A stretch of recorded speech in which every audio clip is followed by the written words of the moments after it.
CRP బలగాలను తీసుకొచ్చి పెద్ద ఎత్తున ఐటీ మద్రాసుకి వెళ్ళి బెంగళూరుకి వెళ్ళి మహారాష్ట్రకి వెళ్ళి అంతా ఐటీ అధికారులను తీసుకొచ్చి పెద్ద ఎత్తున 2 దినాల సంది భయభ్రాంతులకు గురి చేసి ఇదంతా కూడా చేసిండ్రు. ప్రతి కాలేజ్ ప్రిన్సిపాల్ను క్లర్కులను మామూలుగా పిహెచ్డి చదివిన ప్రిన్సిపాల్ల ఇండ్లకు పోయి వాళ్ళకి పొద్దున్నే మళ్ళీ వాళ్ళ ఇండ్లు రేడ్ చేసి మళ్ళీ కాలేజీ తీసుకొని వచ్చి ఇంత దౌర్జన్యం నేను ఎప్పుడు కూడా నా జీవితంలో చూడలేదు. ఇప్పుడు నేను మెడికల్ కాలేజ్ స్థాపించిన సురారంలో 2012 సంది కూడా అక్కడ కూడా మంచి టాప్ ఇంటర్నేషనల్ వరల్డ్ క్లాస్ డాక్టర్లను తయారు చేస్తున్నాను. నేను మంచి డెంటల్ కాలేజీలు పెట్టాను. నేనేమి ఇది చేస్తలేను. నేను అంతమంది విద్యార్థులను ఇవాళ నేను మంచి డాక్టర్లను, ఇంజనీర్లను, ఎంబీఏలను, ఫార్మసిస్టులను తయారు చేస్తున్నాను. నన్ను పట్టుకొని మా ఫ్యామిలీ కుటుంబాలను పట్టుకొని మా కొడుకులను పట్టుకొని మా అల్లులను పట్టుకొని మా బిడ్డలను పట్టుకొని ఇదంతా ఇంత దౌర్జన్యం చేయవలసిన అవసరం ఏముంది? ఏదన్నా ఉంటే రేడ్ చేయి, తప్పులేదు. మేము ఆల్రెడీ నాకు 3వ రేడు, ఇన్కమ్ ట్యాక్స్ రేడు 94లో ఒకసారి అయింది, 2008లో ఒకసారి అయింది, ఇప్పుడు నిన్న 3వ.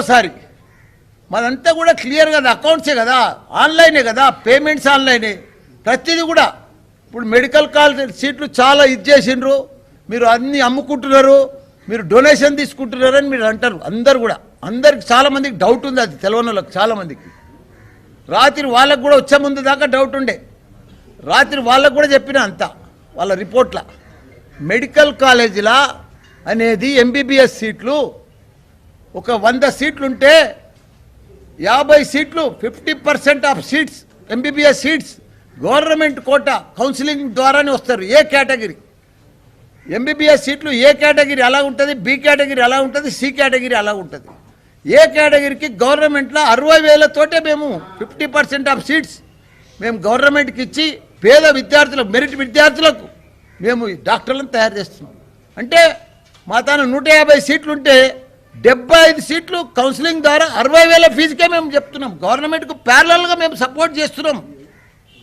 60,000కే ఎంబీబీఎస్ డాక్టర్ తయారవుతుండే దాని ఇంకా ఎంత ఖర్చు అవుతుంది? హాస్పిటల్ కానీ, మెడికల్ కాలేజ్ కానీ, ప్రొఫెసర్లు కానీ, ఇవన్నీ కూడా ఇన్వెస్ట్మెంట్ ఎంత పెద్ద ఇన్వెస్ట్మెంట్ అవుతుంది, నెలకు ఎంత పెద్ద శాలరీలు అవుతాయి. వాళ్ళు ఇచ్చే 60,000 శాలరీ ఎంతమందికి సరిపోతుంది? అయినా మేము పేదలకు సేవ చేయాలి, మానవ సేవయే మాధవ సేవ. మాకు భగవంతుడు ఇవన్నీ కూడా ఆశీర్వాదం కల్పించిండు, ఇన్ని పెద్ద సమస్యలు ఇచ్చిండు. మనం మెడికల్ కాలేజ్ కూడా పెట్టాయి, పెద్ద ఎత్తున పేదలకు కూడా సేవ చేయాలని చెప్పి ఉచితంగా రోజు 1000 మందికి భోజనం పెట్టి వైద్యం అందించి వాళ్ళకు మందులు కూడా ఫ్రీగా ఇస్తాను నేను రోజు మా హాస్పిటల్లో. దానికి తోడు ఏ కేటగిరీ 60,000తోటి కౌన్సిలింగ్ పోతారు, బి కేటగిరీ 11.5 లక్షలతోటి కౌన్సిలింగే చేస్తుంది గవర్నమెంట్, సి కేటగిరీ 23 లక్షలతోటి కౌన్సిలింగే చేస్తుంది. ఇదంతా కూడా మా సీఎం కేసీఆర్ గారు వచ్చినాక గత 4 సంవత్సరాల సంది ఏబిసి పెట్టి వాళ్ళకందరికి కూడా సరిపోను ఫీజు వచ్చేటట్టు చేసి మాకందరు కాలేజీ వాళ్ళకందరికి పెట్టి మేనేజ్మెంట్ కోటా తీసేసిండు మెడికల్ కాలేజీలలో కౌన్సిలింగ్కి వెళ్ళి. ఇప్పుడు 150 సీట్లు ఉన్నాయంటే ఏ కేటగిరీ 75 పోతాయి, బి కేటగిరీ 35% పోతుంది, మిగతా 15% రిమైనింగ్ సి కేటగిరీ, దానికి 23 లక్షల ఫీజులు ఉంది. అది కూడా కౌన్సిలింగ్ గవర్నమెంటే చేస్తుంది. ఈరోజు ఎంబీబీఎస్ నా కొడుకు చదవాలన్నా నా కాలేజీలో సీట్ రాదు, నేను డొనేషన్తో ఇవ్వలేను, నేను ఆ సీటు చెప్పి వాళ్ళకు అడ్మిషన్ ఇవ్వలేను నా కొడుకు కూడా. ఎందుకంటే అంతా ఆన్లైనే, వాడు కూడా ఆన్లైన్లో రావాల్సింది. నా కొడుకు కూడా చదవాలంటే ఆన్లైన్లో రావాలి. ఇక నీకే చెప్తాయి నేను చెప్పేది అందుకే కదా మీకు, ఏదైనా ఆన్లైనే, ఏదైనా కౌన్సిలింగే. నీకు ఇక డొనేషన్లు ఎట్లా వచ్చినాయి? మేనేజ్మెంట్ కోటానే లేదు. మేనేజ్మెంట్ కోటా లేనప్పుడు డొనేషన్స్ ఎట్లా వస్తాయి? 100 కోట్లు ఎట్లా వస్తాయి చెప్పు? యాడికెళ్ళి కలెక్ట్ చేస్తాం? పోనీ యాడ దొరికినాయి? మేము కలెక్షన్ చేస్తే దొరకాలే కదా పైసలు. ఇప్పుడు నేను, మా 2 కొడుకులు, మా ఇళ్ళల్లా, మా కాలేజీలల్లా, మా ప్రొఫెసర్లల్లా, మా టీచర్లల్లా అంతా దొరికితే మీరు చెప్తే పరేషాన్ అవుతారు. 28 లక్షలు దొరికినాయి. నాకు కూడా దీపావళి నాడు పూజ చేస్తే 3 లక్షలు పెట్టినా మొన్న, అవే 3 లక్షలు కొత్త నోట్లు అట్లే ఉండి ఇంకో 3 లక్షలు మా మిసెస్ పైసలే. నేనంతా సింపుల్ మ్యాన్. మీరు చూస్తున్న నేను ఉంగరాలు పెట్టా, డైమండ్స్ పెట్టా, పెద్ద కాస్ట్లీ బట్టలు వెయ్యా, రబ్బర్ చెప్పులు దొరుకుతా. అదంతా కూడా సింపుల్ లివింగ్, హై థింకింగ్, లో ప్రొఫైల్. ఎందుకంటే సేవ చేయాలి, మంచి విద్యార్థులను తయారు చేయాలి, మంచి విజ్ఞానవంతులను తయారు చేయాలి. మా కేసీఆర్ సారే మాకు ఆదర్శం.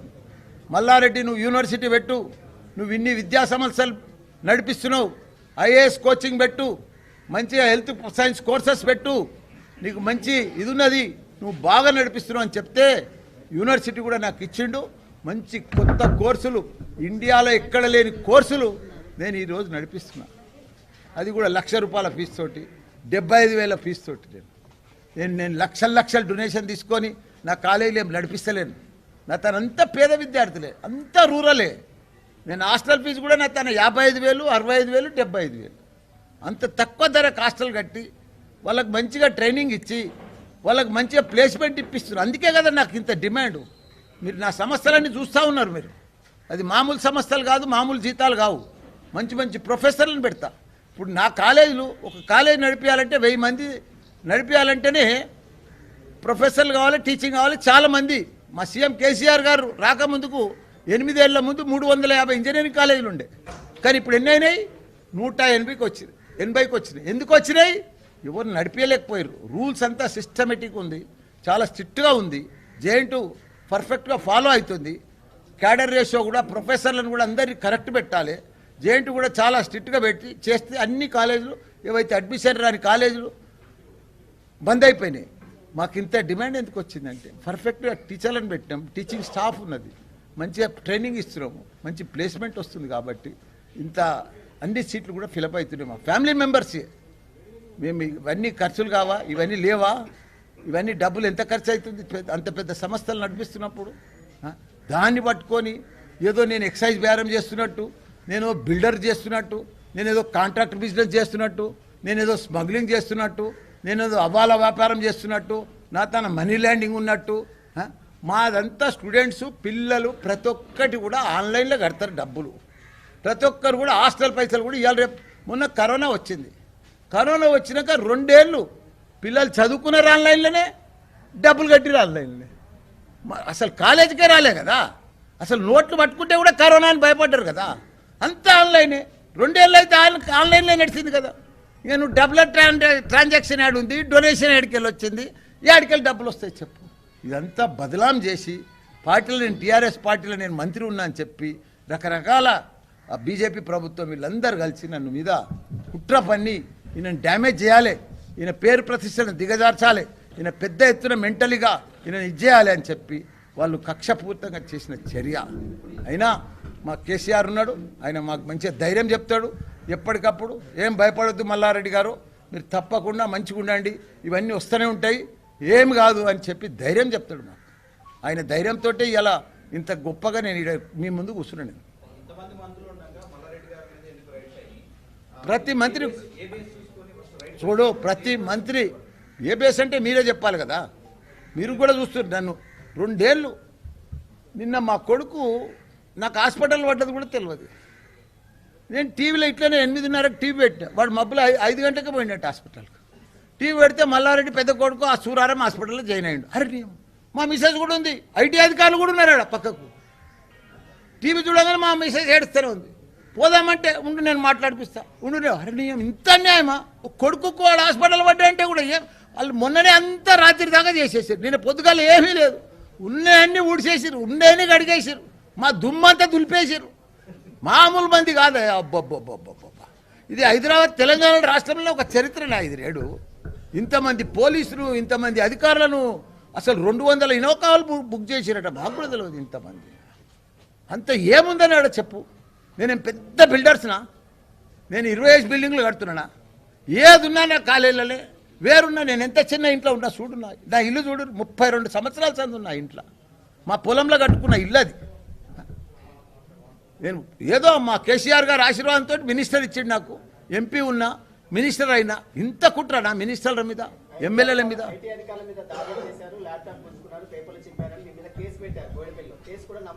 చెప్తా, దానికి కూడా చెప్తా. వాళ్ళు ఎట్లా నమ్మించారు రాత్రి 12 గంటలకు.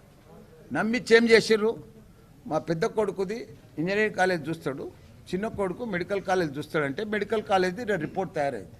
నా రిపోర్ట్ కూడా మా ఇల్లు కాడ తయారైంది, నాతో సైన్ తీసుకున్నారు. నా కొడుకు తిరిగి కూడా తయారు చేస్తే సైన్ పెట్టిండ్రు. నేను చెప్పినామో మా పెద్దోడు హెల్త్ బాగలేదు, హాస్పిటల్ ఉన్నాడు, మీరు దయచేసి ఆ రిపోర్ట్ మీద కూడా మా చిన్న కొడుకే పెడతాడు, వాడు కూడా చైర్మనే సెక్రటరీ ఆ సంస్థలకు అన్నిటికీ పెడతాడంటే సరే ఆ రిపోర్ట్ కూడా వీడికే తెప్పిస్తాం, మీ చిన్న కొడుకే పెట్టిస్తాం అని చెప్పి నమ్మించారు. ఒక అధికారులను నమ్మించి మోసం చేస్తారంటే నేను ఫస్ట్ టైం చూస్తున్నాను నా జీవితంలో. ఏదో వ్యాపారస్తులు మోసం చేస్తారు, ఇంకెవరో మోసం చేస్తారు, కానీ ఇన్కమ్ ట్యాక్స్ అధికారులే నమ్మించి చెప్పి మీరైతే ఈ రెండింటి మీద సైన్ చేయి, ఆ ఫైల్ కూడా తెప్పిస్తున్నాం వీడికే, మీ కొడుకుతో తీసుకోము, నీతోనే మీ చిన్న కొడుకుతోనే తీసుకుంటామని చెప్తే సరే అని నమ్మినాక మా మన్మరాలు ఫోన్ చేసింది రాత్రి 11 గంటలకు, తాత డాడీతోటి సైన్లు తీసుకుంటున్నారు, అన్నీ ఇచ్చేస్తున్నారు అని ఫోన్ చేసింది. ఫోన్ చేసాకలా నేను ఆదల బాధల నా సైన్ అయిపోయింది, ఆదల బాధల కారు తీసుకొని అడిగిపోయాను. పోయిటక్కలు ఆడ అధికారి నేను పోయిటక్కలు ఏం చేసి ఇడికెళ్ళి ఫోన్ చేశారు, మల్లారెడ్డి గారు బయలుదేరారు, ఆ ఫైల్ దెబ్బ సైన్లు పెట్టేసి తీసేసుకుని. అరే నీ ఇది ఇంత దొంగతనం అయ్యా, వాడిని మెంటల్ టార్చర్ పెట్టి నువ్వు సైన్లు పెట్టేసేయి, నీ పని అయిపోతుంది, దీని మీద సైన్ పెట్టేసేయి, ఇక మేము వెళ్ళిపోతామంటే వాడేం చేసిండు సైన్ పెట్టేసి, సైన్ పెట్టేస్తే అలా భార్య కూడా ఉంది పక్కకు, సైన్ పెట్టి చూడలే చదవలే చేయలే. అరే ఏదైనా దొరికితే చూపి ఇయ్యాల కూడా ఉంది కదా, ఇప్పుడు మా అల్లుని ఇట్లా నడుస్తూనే ఉంది కదా, మేము పారిపోతున్నామా, మేము ఉన్నాం కదా, మాకు ఇగో గీ దొరికింది మల్లారెడ్డి, గిన్ని కోట్లు దొరికినాయి, గీ పేపర్ దొరికింది, ఇంత బ్లాక్ మనీ పేపర్ దొరికింది, ఇగో నువ్వు రాసుకున్నది 10 కోట్ల రిసిప్ట్ దొరికింది, ఇగో డొనేషన్ కలెక్ట్ చేసినావు, ఇది చూపి మేమే ఒప్పుకుంటాం కదా, ట్యాక్స్ కడతాం, తప్పేముంది. ఇన్కమ్ ట్యాక్స్ అంటే ఇన్కమ్ ఉంటేనే కదా ట్యాక్స్ కట్టేది, దొంగ పైసలు దొరికితేనే కదా ట్యాక్స్ కట్టేది. మనము చూపిస్తే రాస్తాం కదా, మేమే సైన్ చేస్తాం కదా, నీ తనకి ఇంత ఉందా ఇది పెట్టంటే మేమే ఇస్తాం కదా, నా తను ఆల్రెడీ 2 సార్లు రేడ్ అయింది కదా, అప్పుడు కూడా నేను ట్యాక్స్ కట్టినా కదా, రేడ్ అయినప్పుడు కూడా 2094లో అయింది, 2008లో అయింది, నాకేం కొత్త ఏం కాదు ఇన్కమ్ ట్యాక్స్ రోడ్డు, నాకు అనుభవం ఉంది, అన్నీ తెలుసు కూడా, రూల్స్ రెగ్యులేషన్స్ ప్రతిదీ తెలుసు, నాకు సిస్టమ్ అంతా తెలుసు. చేయకమంటే నన్ను నమ్మించి చేపించి ఇక్కడ నాతో సైన్లు చేపించి నేను ఇడికెళ్ళి బయలుదేరేటక్కలా మా కొడుకుతో సైన్ చేపించి ఆ ఫైల్ అంతా పంపిస్తాకల్లా నేను పోయినా, అప్పటికి రూమ్లోనే ఉన్నాడు 5 నిమిషాల ముందే. నేనన్నా ఎవరా అధికారి డాక్టర్, నేనన్నా ఎందుకు సైన్ చేయించినావు నువ్వు, మా కొడుకు వెళ్తే బాగలేదు, హాస్పిటల్లో వాడు బెడ్ రూమ్లో ఉంటే ఐసీలు ఉంటే ఆడ పోయి సైన్ చేయించు. ఇంత దౌర్జన్యం ఎందుకు, అంత రాత్రి అప్పుడే పెట్టాలెందుకు, మతానికి తెస్తా అని చెప్పి నమ్మియాలెందుకు. అప్పుడు మేమేం చేసినాం, నువ్వు బోయినపల్లికి పంపించినా అధికారుల దగ్గరికి అన్నాడు, నడు బోయినపల్లి కన్నా కార్లు ఎక్కించుకొని వచ్చినాక ఈడికో సగలు వీళ్ళు చదువుకొని వెళ్ళిపోయారు, అధికారులు లేరు, మరి ఆయనను పట్టుకొని నేనేం చేయాలి, నేను ఎంబడి పెట్టుకొని చక్కగా పోయి పోలీసులో కంప్లైంట్ ఇచ్చిన, నా డ్యూటీ నేను చేసిన, తప్ప అది నేను చేసిన తప్ప, అధికారిని ఎంబడి పెట్టుకొని వచ్చిన కదా, అయ్యా ఇట్లా మా కొడుకు హెల్త్ బాగలేదు, ఆయనకు చూపించలేదు అని లేబర్ రాసిర్రో అలా ఆయనే చెప్తుండే అధికారి 100 కోట్లు డొనేషన్ తీసుకున్నావు, బ్లాక్ మనీ ఉంది మీ తాన అని రైటింగ్లో తీసుకుంటే 100 కోట్లకు మేము చూపించాలి, ఏడికెళ్ళి చూస్తాం. ఇప్పుడు నా కొడుకు సైన్ అంటే సైనే కదా, ఏడికెళ్తే లేని ఏదైనా ఏడికెళ్ళి చేస్తాం. అంత ఆయనను పేషెంట్ ఉన్న ఆయన తను కూడా సైన్ తీసుకున్నారంటే ఎంత దౌర్జన్యం.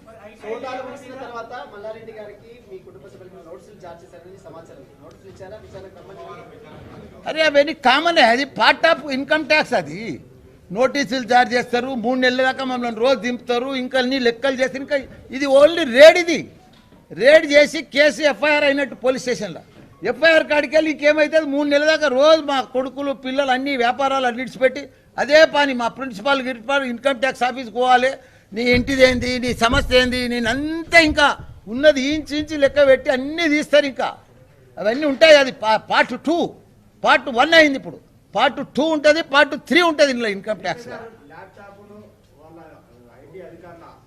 మేము ల్యాప్టాప్ గుంజుకోలే ఓయ్యా, నేను ఆయన తీసుకొని వచ్చిన ల్యాప్టాప్ ఆ బ్యాగ్ ఉంటే మళ్ళీ ఆడ మర్చిపోయిండు, మళ్ళీ తెచ్చి పోలీస్ స్టేషన్లో ఇచ్చినాం. అందరికి ఇస్తారా, ప్రతి రేడ్ అయినాక 2 దినాలు సంది, మండే సందిగా మా డ్యూటీ, మా కొడుకులకు గిడుకులకు అల్లుళ్ళకు బిడ్డలకు అంత లైన్ కట్టాలి. ఆడ ఐకార్ భవన్లో మేము ఉంటాం, మళ్ళీ మీకు కూడా పని ఉంటుంది ఆడ. మీరు ఇప్పుడు ఐకార్ భవన్ ముంగట పెట్టి ఎంతమంది వస్తున్నారు, ఎంతమంది అయింది, ఏమైంది. ఇప్పుడు చాలా మంచిగా అడిగినావు. తెలంగాణ ఒక చిన్న రాష్ట్రం, కొత్త రాష్ట్రం, మా సీఎం కేసీఆర్ గారు అభివృద్ధి చేసిన రాష్ట్రం. ఇలా పెద్ద ఎవ్వరు లేరు, కుంభకోణాలు చేసేటోళ్ళు, ఇవన్నీ కూడా ఈ ప్రభుత్వంలో ఎవ్వరు కూడా లేరు. మంత్రులు కానీ ఎమ్మెల్యేలు రోజు కష్టపడి పబ్లిక్లో తిరిగేటోళ్ళు ఎమ్మెల్యేలు ఉన్నారు. మా ఎమ్మెల్యేలు, మా మేయర్లు, మా కౌన్సిలర్లు, మా కార్పొరేటర్లు, మా జెడ్పీటీలు ప్రతి ఒక్కరు కూడా రోజు పబ్లిక్లో కష్టపడతారు. కానీ 19 రాష్ట్రాలు ఉన్నాయి బీజేపీలో. అక్కడ కూడా ఎమ్మెల్యేలు ఉన్నారు, అక్కడ కూడా మంత్రులు ఉన్నారు. మరి అక్కడ కూడా రేట్ చేయొచ్చు కదా. అలా బీజేపీలో ఉంటే రేట్లు లేవు, ఏం లేవు. వేరే పార్టీలు ఉంటే ఇక రోజు రేడే, రోజు ఇదే. అంత మెంటల్ టార్చర్ చేస్తారు. కానీ భగవంతుడు ఉన్నాడు, మా కేసీఆర్ చూసుకుంటాడు అవన్నీ.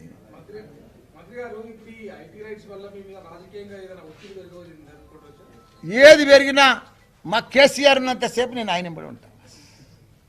నాకు ఆయననే ధైర్యం. ఇక ఉన్నాయి 6 లక్షలు ఉంటే అవి అన్నీ ఇడిచిపెట్టిపోయారు. మా బంగారం మా మిస్సెస్ పేరు మీద ఉండే అవి కూడా ఇడిచిపెట్టిపోయారు. వాళ్ళు చాలా పెద్ద ఎత్తున కోట్లు కోట్లు 100 కోట్ల మీద ప్లాన్ వచ్చిరా వాళ్ళు. అవి ఆడికెళ్ళి వస్తాయి, ఎట్లొస్తాయో నాకే అర్థమవుతుంది. నా తన 1000 మంది పిల్లలు ఉంటారు కానీ 100 కోట్లు ఆడికెళ్ళి వస్తాయి. వచ్చిన పైసలు రోజంతా ఆన్లైన్లో పడితే ఆన్లైన్లో ఖర్చు అవుతుంది. అక్కడ తక్కువ లెక్క నాది పెద్ద సంస్థ కదా అది. అంతమందిని డిస్టర్బ్ చేసి, అంతమంది నిన్న స్టూడెంట్స్ కూడా మా సార్ మీద వ్యతిరేకం చేసినాడు కాలేజీలో. అంత ఇబ్బంది చేసి, ఎందుకంటే అంత వాళ్ళ కోసం నేను కష్టపడుతున్నా కదా. నేను అన్ని కోట్లు ఉంటే గీ ఇంట్లో ఎందుకుంటున్నాయి, గీడు ఎందుకు కూడా చెప్పు. నేను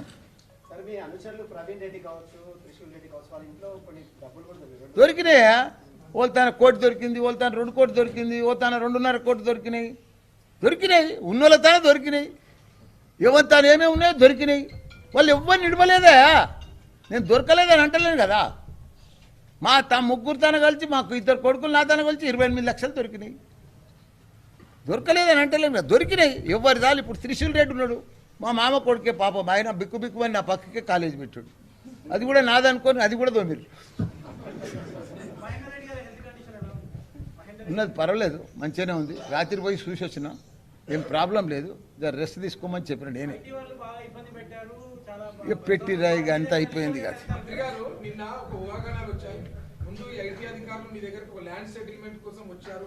ఇక అది రకరకాల వాళ్ళ ప్రయత్నాలన్నీ చేసిర్రు. మామూలు 3 నెలల సంది తిరుగుతున్నారు, వాళ్ళే చెప్తున్నారు. మా అటెండర్ ఇల్లు కూడా మాకు దొరకదు, ఇప్పుడు ఆయనకు దొరికింది. మా క్లర్క్ ఇల్లు, మాకు మెడికల్ కాలేజీలో 15 మంది క్లర్కులు ఉంటారు. వాళ్ళు ఇళ్ళకి పొద్దుగానే 5 గంటలకు పోయారు. వాళ్ళ ఇళ్ళని సౌదా చేసారు, మళ్ళీ 9 గంటలకు మళ్ళీ ఆఫీసు తోలుకొని వచ్చారు. అట్లా ఎక్కడెక్కడ బ్యాగులు, ఎక్కడెక్కడ సంచులు, ఎక్కడెక్కడ క్లర్కులు, ఎక్కడెక్కడ పేపర్లు, ఎక్కడెక్కడ ఉన్నదో అసలు మాకు తెలియని పేర్లన్నీ కూడా, మాకు తెలియని అడ్రస్లన్నీ కూడా వాళ్ళు దోలాడుకొచ్చిరా. ఒక్క మల్క అయితే మా దుమ్ము దులిపేసిరా.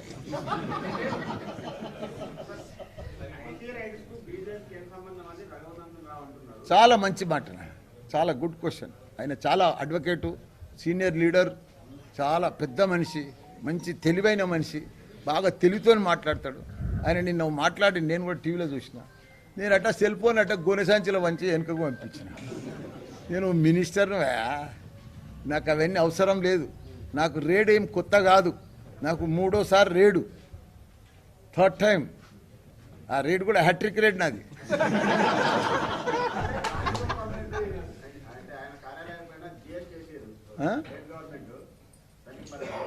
ఇక అవన్నీ నాకు తెలియదు, నేను చూడలే.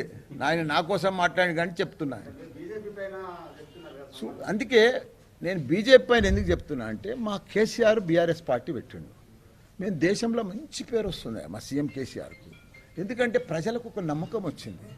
తాగునీరు కానీ, సాగునీరు కానీ, ఆసరా పింఛన్లు కానీ పక్క రాష్ట్రాల్లో, మహారాష్ట్ర, కర్ణాటకలో, ఇక్కడ ఇవన్నీ రాష్ట్రాలలో ఒక మంచి డిస్కషన్ వస్తుంది. మాకు కేసీఆర్ వస్తే బాగుండు, మాకు పింఛన్ వస్తుండే, కేసీఆర్ వస్తే 24 గంటలకు కరెంట్ వస్తుండే అని ఒక డిస్కషన్ వచ్చి వాళ్ళకంతా ఒక అభిప్రాయం ఏర్పడ్డారు. సడన్గా మేము కూడా బీఆర్ఎస్ పార్టీ మా సార్ పెట్టేటక్కల్లా, అరే ఎట్లయినా నెక్స్ట్ కేసీఆరే, 2024లో కేసీఆరే. మన దేశమంతా కూడా మోడీ ప్రభుత్వం 8 సంవత్సరాల సంది కూడా నీళ్లున్నా నీళ్ళు ఇయ్యలేదు, కరెంటున్నా కరెంట్ ఇయ్యలేదు, డబ్బులున్నా పింఛన్లు ఇయ్యలేదు. ఇట్లా పేదలకు ఏం చేస్తలేరు, ధరలన్నీ పెంచుతున్నారు. మా కేసీఆర్ లాంటి వాడు మాకు పీఎం అయితే మాకు అన్ని రకాల కూడా పింఛన్ వస్తుంది, తాగునీరు వస్తుంది, సాగునీరు వస్తుంది, ఇవన్నీ కూడా వస్తాయని వాళ్ళకు ఒక నమ్మకం ఏర్పడ్డది. హాయ్ ఫ్రెండ్స్, మా టుడే టుమారో యూట్యూబ్ ఛానల్ చూస్తున్నందుకు చాలా థ్యాంక్స్. మరిన్ని లేటెస్ట్ వీడియోస్ కోసం వెంటనే సబ్స్క్రైబ్ చేయండి. అలాగే ఈ బెల్ ని కూడా రింగ్ చేసేయండి. మా నోటిఫికేషన్స్ అన్ని మీ మొబైల్లో వస్తాయి. అలాగే మా వీడియోస్ మీకు నచ్చితే లైక్ చేయండి, షేర్ చేయండి, నచ్చకపోతే కామెంట్ చేయండి.